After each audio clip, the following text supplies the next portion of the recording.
সমস্ত পশ্চিমবঙ্গের জনগণের উদ্দেশ্যে বলছি, যদি ভেবে থাকেন এসআইআর প্রচুর ভুয়ো ভোটার বাদ যাওয়ার ফলে তৃণমূল কংগ্রেসকে 2026-এ হারানো অত্যন্ত সহজ নয়। কারণ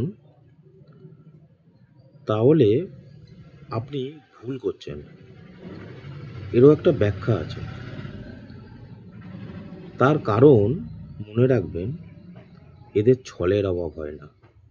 যাদের সাথে আমাদের লড়াই তারা কিন্তু নিছক একটা রাজনৈতিক দল নয়।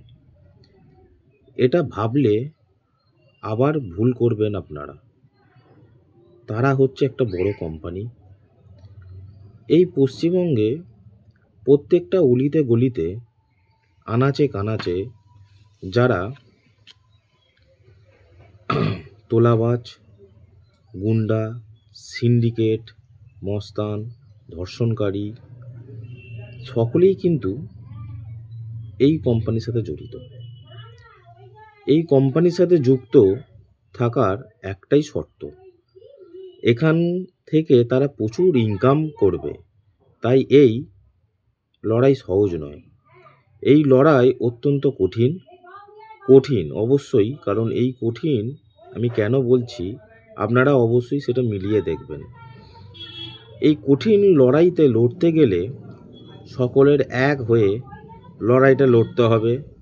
এই লড়াই খেটে খাওয়া মানুষের লড়াই, এই লড়াই যুব সমাজের লড়াই, এই লড়াই কৃষকদের লড়াই, মা বোনেদের লড়াই।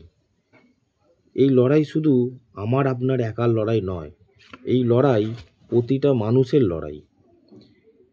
আজ পশ্চিমবঙ্গে যে অবস্থা, তার জন্য পুরো পশ্চিমবঙ্গে এখন আগুন লেগেছে। এই আগুনকে নেভানোর জন্য একটাই প্রয়োজন, আমাদের সবাইকে একসাথে লড়তে হবে। আসুন সবাই মিলে এই লড়াইয়ের ময়দানে আমরা নামি, আর এই তৃণমূল কংগ্রেসকে উপড়ে ফেলে দিয়ে এক নতুন বাংলা গড়ি।